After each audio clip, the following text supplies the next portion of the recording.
Yeah. Yeah. Well, the easy answer is just to be doing what everyone's doing. But to say that another way, it would be to start life to become insulin resistant as early as possible in life. You know, becoming insulin resistant as a child, which happens more and more around the world, truly around the world. China, India, Southeast Asia, the Middle East, North America. We always think in North America that we're the worst, that we're the fattest, sickest, and we're not. In fact, we're not even in the top 20 when it comes to these problems that we're speaking about.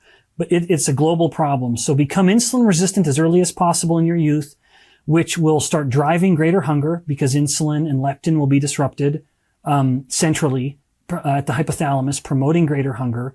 So satiety will go down. It will be focusing on more processed foods, which will be protein deficient. Everyone in this space, and a lot of people we've discussed would agree that is a lot of the problem as protein goes down. That will facilitate greater hunger or reduced satiety. And that will mean eating more and more processed foods. So the basic, every meal essentially is coming from bags and boxes with barcodes, which is a wonderful way to get a lot of refined carbohydrates to spike insulin and a lot of refined oils to fuel unhealthy fat cell growth. And in the process, these insulin-resistant children will be sedentary, you know, living a life either because of school or because of difficult, you know, parents not engaging them ideally, or living in communities where it's not safe or practical to be engaging in a lot of outdoor activity. But they will be vitamin D deficient. They will be losing muscle mass when they should be growing it during their childhood and adolescent years, you know, making it difficult to control glucose for the reasons that we mentioned earlier.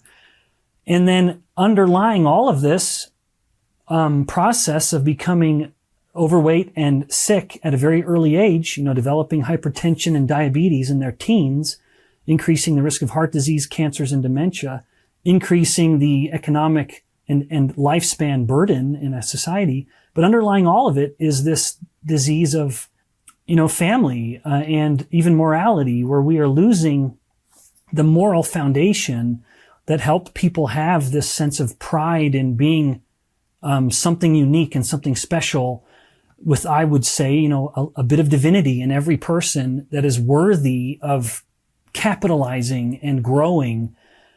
So there's this loss of, you know, sort of spiritual sense and even a common sense of morality across societies that used to anchor everyone together. So maybe to say that all another way, is this loss of connection. That might be a more sort of palatable way to explain it.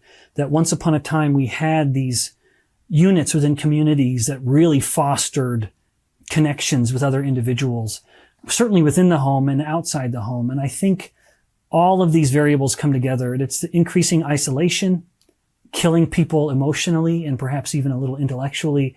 And then, of course, the destruction of the physical body by embracing a diet and a lifestyle with sleep deprivation in kids and the almost incessant consumption of processed foods that make children insulin resistant before they ever reach 10, you know, and then in their teens, they get type 2 diabetes.